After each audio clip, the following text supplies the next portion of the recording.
Jumping in here at the beginning real quick, this video is out a little bit late because I've actually been running a rather high fever over the last few days. I still wanted to get this video out for you guys, so I just want to express some gratitude that you came to watch my video, even though it might be a little bit late and I might sound and feel like this. In any case, let's go ahead and get into this video right now. The latest editions of Samsung's foldables are here, and while they might be pretty iterative, I think more of a good thing isn't necessarily a bad thing.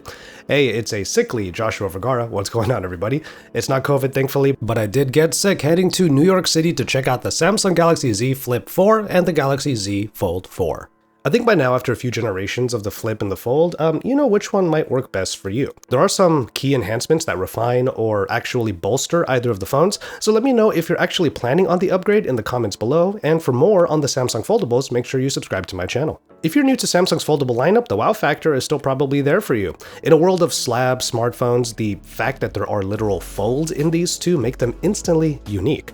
Let's start with the Galaxy Z Flip 4, which might be the definitive example of a clamshell smartphone. The design is virtually unchanged from the previous generation, with small refinements around key areas. It's like the Flip strengthened up at the joints. The hinge itself is a little thinner, the edges are a bit more straightened out, and even though this was a barely used unit that I got to try out, I will still say it felt sturdier all around. The form factor that minimizes into a smaller size is still as eye-catching as it is practical, and it is highly customizable because the Z Flip 4 is now getting the bespoke treatment. At the experience zone that Samsung erected in New York City, they had an installation that was super badass.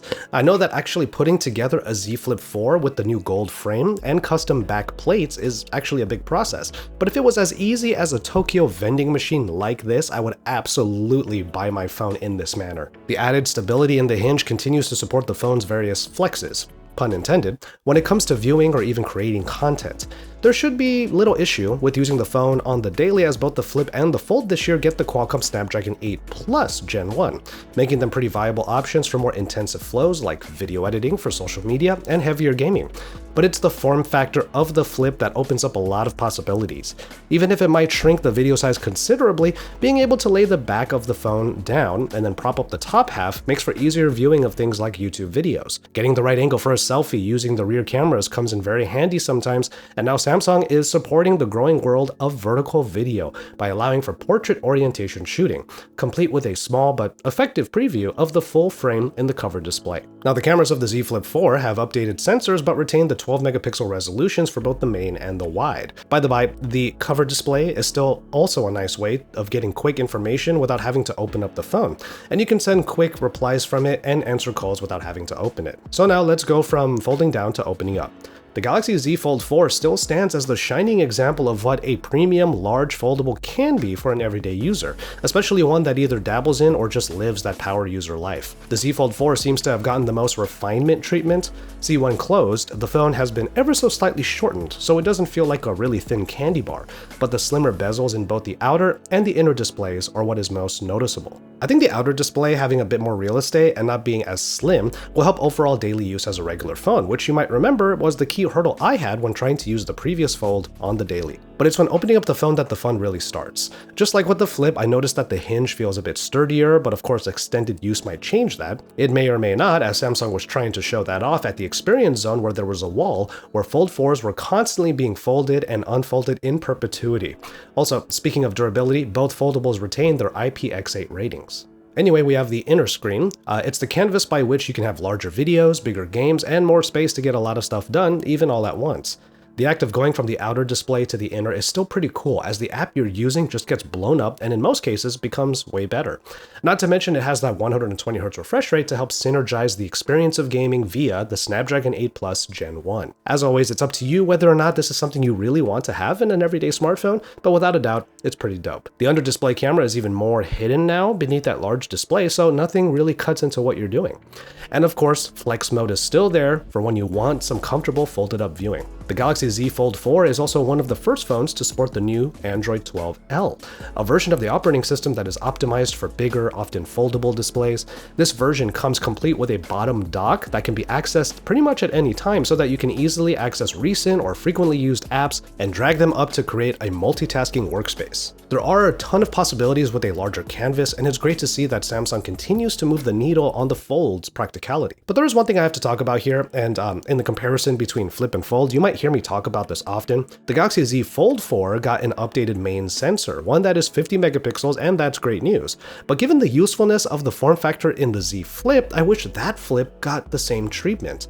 The Fold has its own toolset for smartphone creators, namely the ability to use the outer display as a large viewfinder for selfies and video. But putting the phone down and flexing the rear cameras up means you don't have a viewfinder, and the outer display is what has to sit on the surface, and you don't want to scratch that up. I've wrestled with this before, and I want to ask you, what camera supporting form factor features do you prefer between the Flip and the Fold? Which one would you prefer for your, let's say, content creation? Let me know in the comments. Overall, the new foldables from Samsung continue their already great Z lineup that have made a unique take on smartphones more palatable to the masses. Are things particularly different this time around?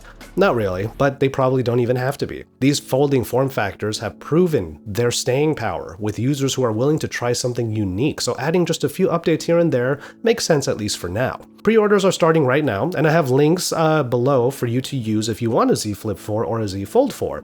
The Galaxy Z Flip 4 starts at $999 and now comes in this Bora purple color, which clearly I'm a fan of.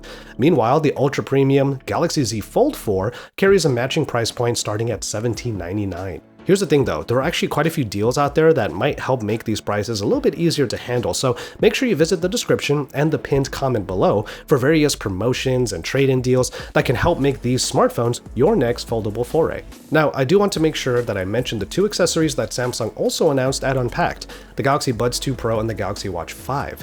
Even though I did get a little bit of time with them, I figured it was best to give my thoughts on them after actually wearing them for some time. The Galaxy Buds 2 Pro have an updated design that I have no doubt will fit my ears just fine, and they come with updated drivers that should sound pretty great. Now, Samsung did add in their own audio codec. It's called the Samsung Seamless codec, and of course there is ANC here, but I'm most interested in how the pass-through audio fares because Samsung is marketing these as a way of easily getting immersed into content, but also staying connected to everyday life. And finally, the Galaxy Watch 5 and the Watch 5 Pro. The family of wearables now has more advanced health tracking, adding a suite of sensors that allows for everything from heart rate monitoring to blood oxygen levels to now skin temperature measurements. Altogether, those metrics help give you a pretty robust snapshot of one's health. And for those of you who might wonder why skin temperature might be useful, well, it could confirm for me that I actually have a fever while I'm sick right now, even if I don't quite think that I have a fever. I do. Both watches now use sapphire crystal for the display material, making them more durable, and the batteries are larger and can be charged faster.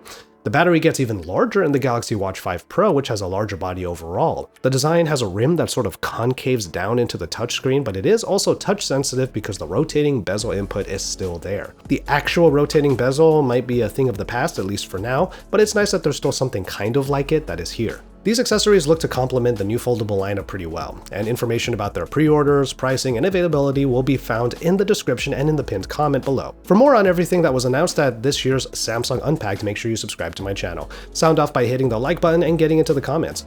But from there, I'm going to go ahead and call it on this one. Thank you so much for hanging out with me today still. Please take care of yourselves and each other, and enjoy your tea, everybody.